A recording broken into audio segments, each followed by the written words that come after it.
Hello again. Hello. I have now swapped my R7 with my H2 and I've put it on an ABBA Skylift. I'll explain a few things in a minute about that and safety, and obviously it looks like a spider's web there at the back. R7's over there now. But I've took a bit of carbon off the back because of when I'm ratchet strapping that on. I didn't want to break anything, so all the carbon's there and it's going to be wrapped up and boxed away. Now what I had to do here, there's like on the back here, whoops, camera everywhere. Back here there's like a heel plate, bolts in there, and bolts underneath. Obviously that's in the way anyway, so I decided to take the hugger off as well, but I've put the bolts back in, and there's a very hidden one, short one right at the back there. It's got to be the shortest one because it's difficult to get in. You can get in with a ball end and like a spanner or a socket on a bar to try and rotate it. So I'll put the bolts back in. There's two bolts this side. These two here. Now they get blocked by the heel plate. So I took the heel plate off here.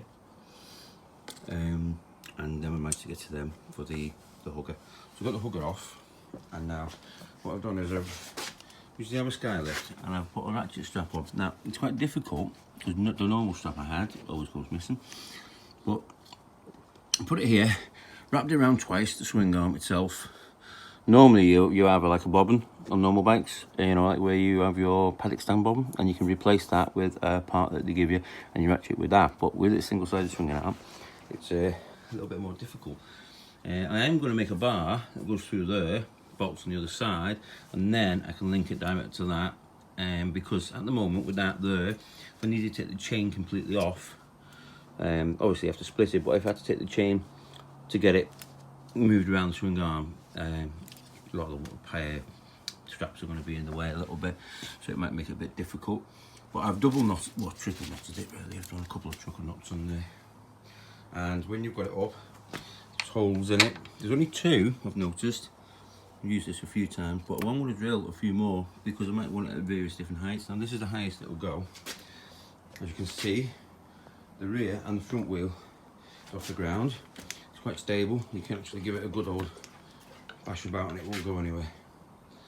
So that's what I've done at the moment, and I will be stripping next time on the H2 here. I'm going to take all the carbon off the front. I don't want anything getting damaged, so I'm going to take it all off before I attempt taking the engine out. And the thing is with the front fender, if you ever want to take the front fender off, the bolts here, which is simple enough, but these here with the clips, these clips here, which you've got your brake pipe and your ABS sensor on this side, are riveted in. So they're quite difficult to get off. You can't get off because this metal thing here, you can't get them off really. I think if you didn't want to unrivet it, you'd have to take the front forks out, which is stupid really. But I managed to just get the black because the black rivets from Kawasaki is only cheap. Drill them out and took the fender off and obviously put the carbon one on when I originally did it. So I'm hoping I don't have to take that off, because I might just take front wheel off because it's high like that now. Once I take the front wheel off, it should drop straight down the bottom, and I might take the forks off with it if I have to. I shouldn't have to get the engine out. Pretty simple. Should be like a ZX10 really. So there's a few more wires, as you can see, especially with my electronic gear change. But as I say, I'm going to be changing the wiring loom. And underneath there, so there's not the normal plenum as they call them on superchargers. This is actually Extreme Creations H2O cooler. So when I start stripping, I will get to that and show you what's what on that. I did get an upgraded fuel pump with it, but we kept burning regulator rectifiers and stators out because we were drawing a bit too many amps. So I think we were a bit ambitious on how much pressure to start with. So we've got the standard pump still in, but I might well change it on this, and then when we go back in to remap it, because obviously I'm going to have a different ECU and wiring on it, we will have to try it again. But there you go. I suppose it's not a bad looking bike. It's rammy as hell. I use it, so it gets dirty.